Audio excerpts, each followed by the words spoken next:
اعوذ باللہ من الشیطان الرجیم، بسم اللہ الرحمن الرحیم۔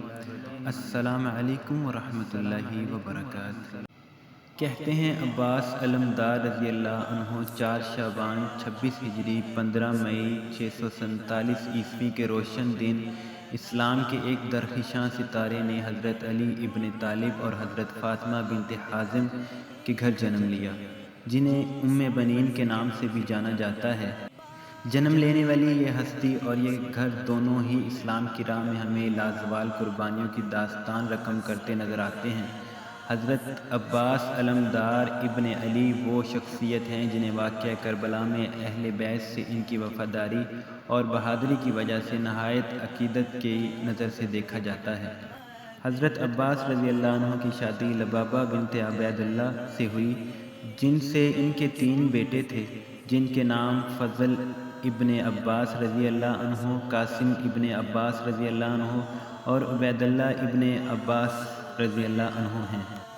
تاریخ کے پنوں میں یہ بات ملتی ہے کہ جب حضرت جبرائیل علیہ السلام نے حضرت محمد صلی اللہ علیہ وآلہ وسلم کو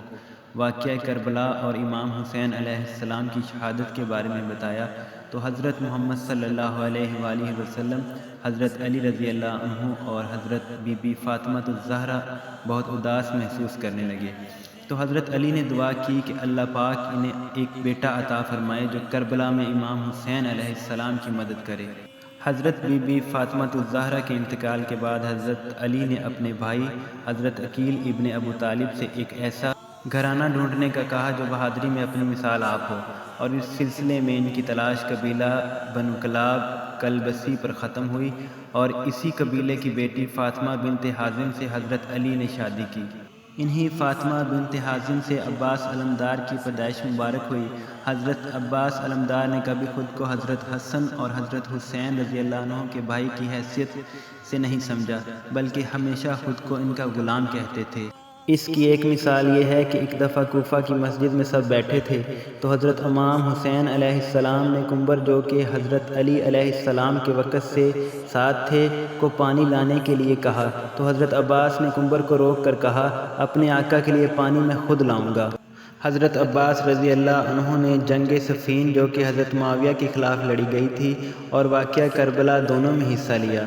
جنگ صفین میں ان کی بہادری اور حضرت علی کی طرح لڑنے کے انداز کی بنا پر حضرت معاویہ کے سپاہی انہیں حضرت علی سمجھے، اور جب حضرت علی رضی اللہ عنہ میدان میں اترے تو سپاہی بوکھلا گئے کہ یہ دوسرا شخص حضرت علی رضی اللہ عنہ جیسا کون ہے۔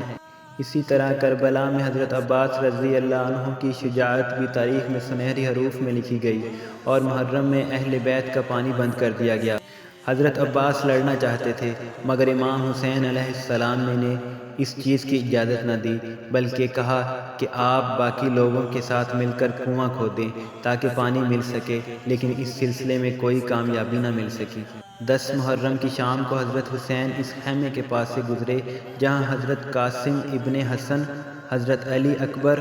اور حضرت عباس رضی اللہ تعالیٰ عنہ باتیں کر رہے تھے، تو انہوں نے سنا کہ حضرت علی اکبر کہہ رہے تھے کہ صبح وہ پہلے شخص بننا چاہتے ہیں جو میدان جنگ میں جائیں اور شہادت حاصل کریں۔ اس پر حضرت عباس رضی اللہ عنہ نے کہا کہ آپ میرے آقا کے بیٹے ہیں، آپ کیسے مجھ سے پہلے میدان جنگ میں جا سکتے ہیں؟ حضرت عباس رضی اللہ عنہ نے یہ نہیں چاہتے تھے کہ ان سے پہلے ان کے آقا یا اہل بیت کو کوئی تکلیف پہنچے، اور وہ دیکھتے رہے۔ حضرت امام حسین سب کی یہ گفتگو سن کر اندر تشریف لائے اور فرمایا کہ ہم یہاں اسلام کی سربلندی کے لیے آئے ہیں، ہمارا مقصد جنگ نہیں۔ 10 محرم کو حضرت امام حسین علیہ السلام نے حضرت عباس کو حکم دیا کہ وہ دریائے عرفات سے پیاسے بچوں کے لیے پانی لے کر آئیں۔ دریا کی طرف جاتے ہوئے ان کے راستے میں یزید کے سپاہی آئے، مگر حضرت عباس علیہ السلام نے بہادری سے ان کا مقابلہ کر کے انہیں جہنم واصل کر دیا، لیکن پھر ان میں سے ایک نے حضرت عباس پر وار کیا، انہیں زخمی کر دیا، ان کے دونوں بازو کٹ گئے، وہ معصوم بچوں کے لیے پانی لینے میں کامیاب نہ ہو سکے، اور راستے میں ہی حضرت امام حسین علیہ السلام ان کے پاس پہنچ گئے، اور انہوں نے حضرت عباس رضی اللہ عنہ کا سر اپنی گود میں رکھ کر کہا کہ کیا کیا ہے انہوں نے آپ کے ساتھ؟ حضرت عباس رضی اللہ عنہ نے کہا، میرے آقا، میرا خیال تھا میں اب آپ کو نہیں دیکھ پاؤں گا، شکر ہے اللہ تعالیٰ کا کہ آپ یہاں پہنچ گئے، اور ساتھ یہ بھی کہا، میری کچھ خواہشیں ہیں جو میں کہنا چاہتا ہوں۔ انہوں نے کہا کہ میری پہلی خواہش یہ ہے کہ آپ میری ایک آنکھ جو بچ گئی ہے اس پر خون جمع ہے اسے صاف کر دیں تاکہ میں آپ کو دیکھ سکوں،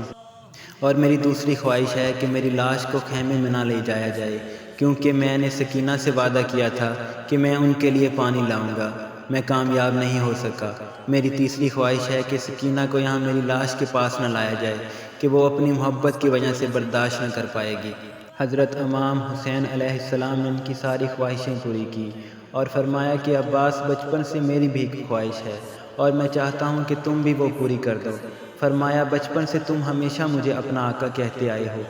آج اپنی ختم ہوتی ہوئی سانسوں میں بس ایک دفعہ مجھے اپنا بھائی کہہ کر پکارو۔ حضرت عباس علیہ السلام نے کہا حسین میرے بھائی، میرے امام، اور پھر ان کی وفات ہو گئی۔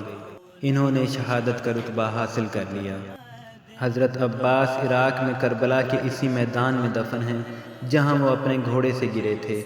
لاکھوں زائرین ہر سال ان کے روضہ مبارک پر حاضری دینے اور فاتحہ پڑھنے جاتے ہیں۔ عرفات کا دریا ان کے مزار کے ساتھ ایک دائرہ بناتے ہوئے گزرتا ہے۔